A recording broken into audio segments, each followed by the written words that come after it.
Countdown to Halloween, featuring Gregory Miller's Dark Nights and Candlelight, 31 Tiny October Tales. Every night at exactly midnight, a new story will appear on StoryLink Radio's YouTube channel. You'll have 24 hours to listen, then it will disappear and the next one will appear. Plan to catch these each day or you'll miss one. Each story will be 2 to 13 minutes long. If you haven't already, be sure to listen to the introduction to the book right here on this channel.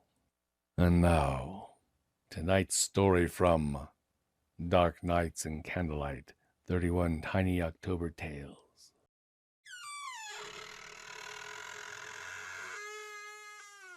Good evening. Welcome to my home.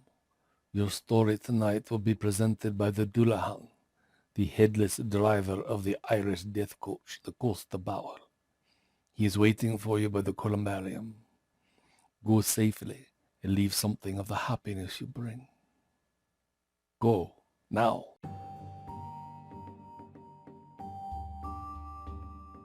The death coach in Irish folklore is known as the Costa Bauer. The sight or sound of the coach is the harbinger of imminent death, either to oneself or to a close relative. Once it has come to earth, it can never return empty. The driver of the Costa Bauer is a headless horseman called the Dullahan, who travels with his head on the seat beside him. More about the Costa Bauer can be found at the on-screen links.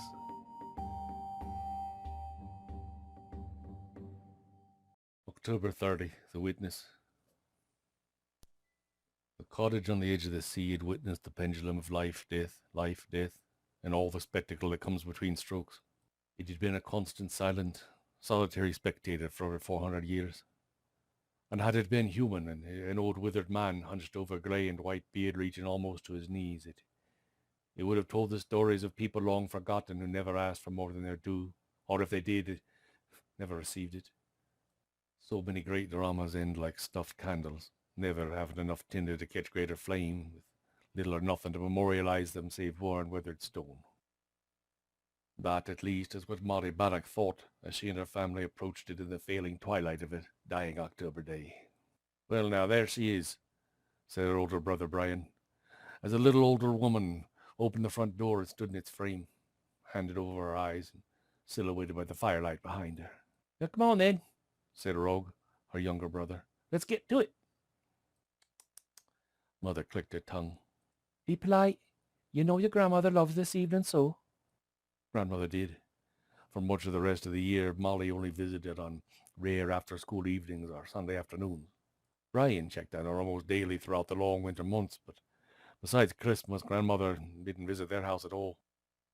Instead, she was mostly their own company on the ancient homestead, with its decrepit barn and paddocks, constant blow of a sea breeze, and incessant crash of waves against the base of cliffs far below.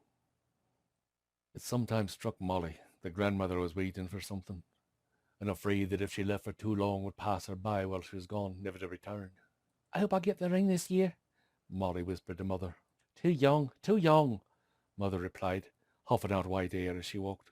But you were married when you were 18, Molly protested, and Grandmother was only 16. Quiet, girl. Those are different times. The world has changed. There will be time enough for love soon. Think on it if you must, but for now, let that be all. And so Molly hoped in silence.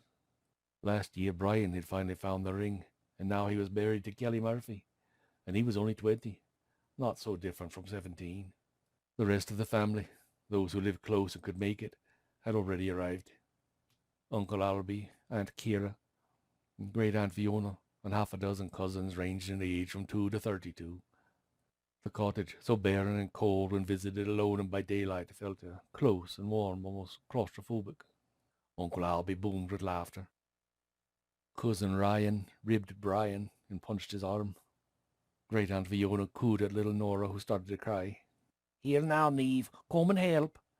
And Molly's mother followed Grandmother into the closet-sized kitchen alcove, where something sweet-smelling emerged from the oven and plates clattered.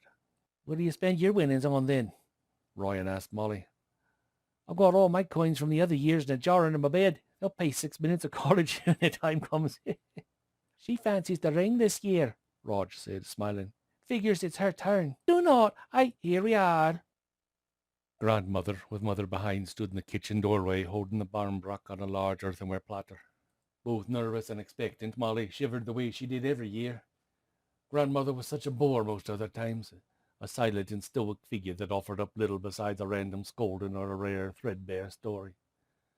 But on this night she always seemed more present, more powerful. In the shifting firelight, the steam from the warm bread wreathing her face, she looked like a matriarch from one of the old stories. This was her evening. Bringing it over to the long wooden table, Grandmother cut the circular loaf quickly, expertly, sliding each piece onto a plate held by Mother. All her life, Molly, like most of the other children, had found a sixpence in her piece. When the younger it had been exciting finding money baked in a bite of bread, but now she wanted more.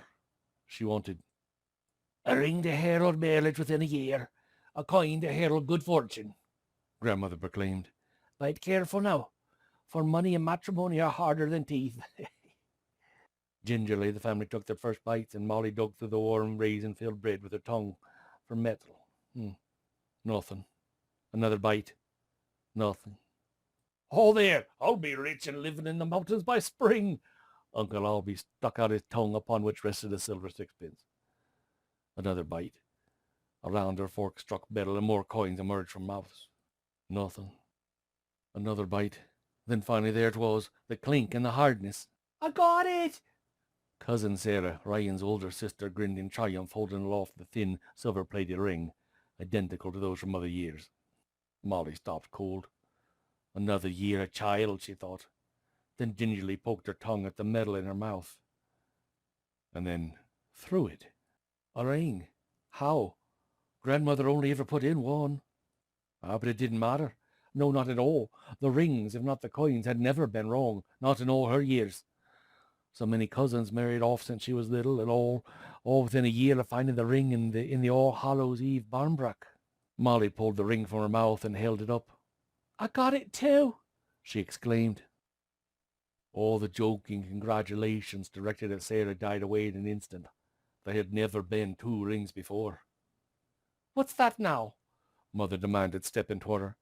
Molly, how? She turned back to Grandmother, who had grown very pale. Give it to me, Grandmother demanded, holding out her hand. Here now, child, let me have it. Molly did, but first she looked at it carefully.